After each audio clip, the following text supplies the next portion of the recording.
नमस्कार, आदाब, सत श्री अकाल। सुपर न्यूज में आपका फिर से एक बार स्वागत है। सबसे पहले डालते हैं दिन भर की खास खबरों पर एक नजर।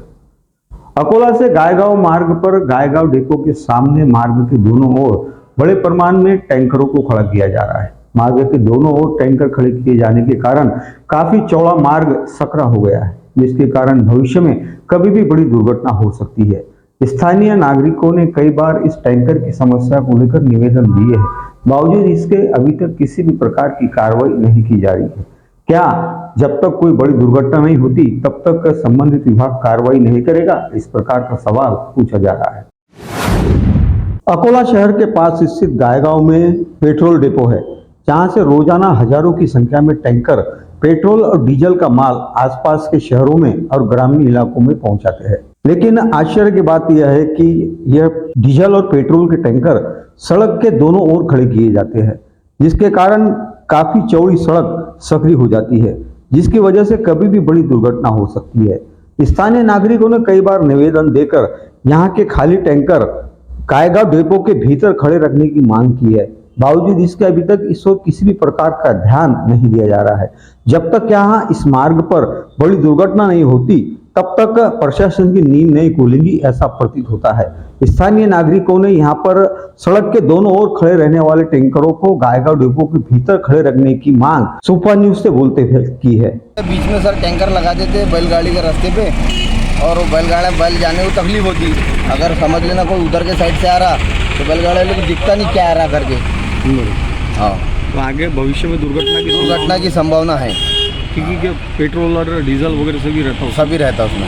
नहीं, जो टैंकर खड़े भी रहते खाली रहते, भरे भी नहीं रहते। हाँ। लेकिन जब वो नंबर लगाने को अंदर जाते तो ये उससे तकलीफ होती।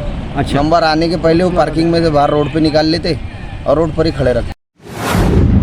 अकोला जिला परिषद द्वारा महिला दिवस के अवसर पर महिलाओं द्वारा एक भव्य मोटरसाइकिल रैली निकाली गई। इस दौरान महिलाओं ने अपने अधिकार को लेकर काफी कुछ नारेबाजी की। यह रैली शहर के विभिन्न मार्गों से गुजरी और शहीद भवन पहुंची, जहां शहीदों को नमन किया गया और उसके बाद वापस यह रैली जिला परिषद में पहुंची। इस दौरान महिलाओं ने आकर्षक वस्त्र धारण कर रखे थे, पगड़े पहन रखे थे, जिसके कारण महिलाओं की यह रैली आकर्षण का केंद्र साबित हो रही थी। मार्च को दुनिया में अंतर्राष्ट्रीय महिला दिवस मनाया जाता है। यह दिन महिलाओं की उपलब्धियों को सलाम करने का दिन है। इस दिन को महिलाओं की आर्थिक, सांस्कृतिक, राजनीतिक, सामाजिक तमाम उपलब्धियां के उत्सव के तौर पर मनाया जाता है। साथ ही उन्हें यह एहसास कराया जाता है कि हमारे लिए कितनी खास है। महिला दिवस के दिन जगह जगह अनेक कार्यक्रम, रैलियां, सेमिनार आदि का आयोजन कर महिलाओं को सशक्त बनाने के उपायों पर मंथन किया जाता है। शहर में महिला दिन के उपलक्ष्य में महिला व बाल विकास की ओर से बाइक रैली का आयोजन किया गया। जिलाधिकारी कार्यालय परिसर से सुबह 8 बजे बाइक रैली निकाली गई। जिला परिषद की मुख्य कार्यकारी अधिकारी वैष्णवी बी के हाथों इस रैली को हरी झंडी दिखाई गई। जिलाधिकारी कार्यालय से आरंभ हुई यह बाइक रैली शहर के शहीद स्मारक पहुंची, जहां शहीदों को अभिवादन किया गया और बाद में रैली फिर से जिलाधिकारी कार्यालय परिसर पहुंची, जहां रैली का समापन किया गया। इस अवसर पर रैली में शामिल महिला कर्मचारियों ने महिला दिन के लेकर एक दूसरे को शुभेच्छा देते हुए महिला सशक्तिकरण को लेकर जोरदार घोषणाएं दी। अकोला शहर के समान बालापुर की मन और महेश नदी में भी बड़े पैमाने में जलकुंभी ने अपना साम्राज्य स्थापित कर लिया है, जिसके कारण स्थानीय नागरिकों को मच्छरों की समस्याओं का सामना करना पड़ रहा है। धीरे धीरे जलकुंभी इतनी अधिक बढ़ गई है कि मन और महेश नदी का पानी तक गायब हो गया है, जिसकी जगह पर केवल जलकुंभी दिखाई दे रही है। स्थानीय नागरिकों ने नगर परिषद में कई बार शिकायतें भी की है, बावजूद इसके किसी भी प्रकार की कार्रवाई नहीं की जा रही है। यदि आने वाले दिनों में इस जलकुंभी को नहीं हटाया गया तो स्थानीय नागरिक बड़ा आंदोलन करेंगे। इस प्रकार के संकेत स्थानीय नागरिकों ने सुपर न्यूज से बोलते हुए व्यक्त किए हैं। पिछले कई महीनों से बालापुर शहर के नागरिक जलकुंभी की समस्या से त्रस्त हो गए हैं। बालापुर में मन और महेश नदी है। इन दोनों नदियों में बड़े पैमाने में जलकुंभी ने अपना साम्राज्य स्थापित कर लिया है। जलकुंभी के कारण मच्छरों की तेजी से पैदावार हो रही है, जिसके कारण स्थानीय नागरिकों का रात को सोना तक दूभर हो गया है। इस समस्या को लेकर नगर परिषद बालापुर में कई बार शिकायतें भी की गई, बावजूद इसके इस ओर ध्यान नहीं दिया जा रहा है। देखते ही देखते मन और मस नदी में जलकुंभी पूरी तरह से फैल गई है, जिसके कारण नदी का पानी दिखाई देना तक मुश्किल हो गया है। इससे आप अनुमान लगा सकते हैं कि कितने बड़े परिमाण में यहाँ पे जलकुंभी निर्माण हो गई है और कितने मच्छरों की पैदाश हो रही है। स्थानीय नागरिकों ने सुफा न्यूज से बात करते हुए कहा कि उन्होंने कई बार नगर परिषद में निवेदन दिए हैं, बावजूद इसके इस वक्त कार्रवाई नहीं की जा रही है। यदि आने वाले समय में कार्रवाई नहीं की गई और जलकुंभी को नहीं निकाला गया तो बालापुर के नागरिक बड़ा आंदोलन करने की तैयारी में है। इस प्रकार के संकेत भी उन्होंने दिए हैं। संजय शेषराव माळे बाळापूर येथील रहिवासी असून मी नगरभेदला वारंवार निवेदन देत आहे की बाळापूर शहरामध्ये हे झालेले जलकुंभी यामुळे भरपूर डासांचे प्रमाण वाढले आहे। यामुळे शहरामध्ये टायफॉइड मलेरिया सारखे खूप आजार होत आहे, परंतु नगरपालिका यावर कोणतीही दखल घेत नसून याच्यावर लवकरात लवकर काहीतरी जलकुंभी काढण्यासाठी लवकरात लवकर पर्याय निवडावा व हे लवकरात लवकर काढण्यात यावे, अन्यथा बाळापूर शहरात इथं तीव्र आंदोलन छेडण्यात येईल। अकोला में सांस्कृतिक भवन का निर्माण कार्य पिछले लंबे समय से रुका हुआ था, जिसके बाद जिला प्रशासन और शासन के सहयोग से 15 करोड़ रुपए की निधि उपलब्ध कराई गई है, जिसके कारण जल्द से जल्द यह सांस्कृतिक भवन का निर्माण कार्य पूरा होगा।